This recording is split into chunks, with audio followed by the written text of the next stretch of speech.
आजू जनकपुर में माड़वा लागे सुभगह सोहावन।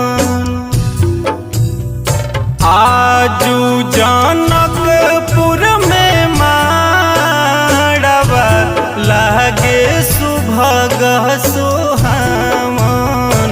हरियर बसवा काटाई के होला माड़ो छावन। हरियर बसवा काटाई के होला माड़ो छावन। हरदी के छापा तिलक माथे लगा के तिरछी पगरिया हो बान्हे सहरिया के।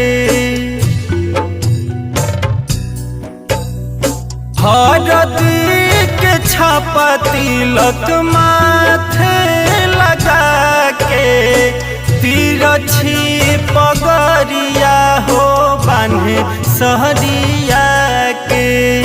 आम के पलौआ भैया बान्हेल हो लागे बड़ी मन भावन। आम के पलौआ भैया बान्हेल हो लागे बड़ी मन भावन। हरियर बसवा काटाई के होला माड़ो छावन।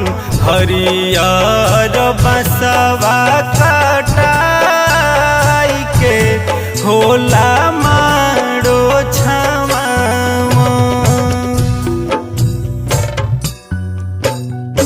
हरदी चढ़ावेल कुल परिवारवा देवता के पूजी पूजी माई के चरणवा। हरदी चढ़ावेले कुल परिवारवा देवता के पूजी पूजी माई के चरणवा। सभे मिली दिहले आशीषवानु हो हरदम रह तू सुहागन। सभे मिली दिहले आशीषवानु हो हरदम रह तू सुहागन। हरियर बसवा काटाई के होला माड़ो छावन। हरियर बसवा काटाई के होला माड़ो छावन।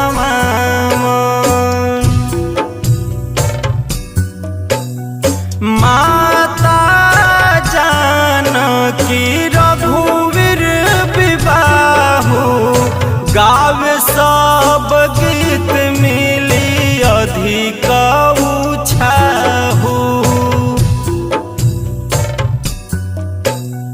माता जानकी रघुवीर विवाहु गावे सब गीत मिली अधिक उछाहु।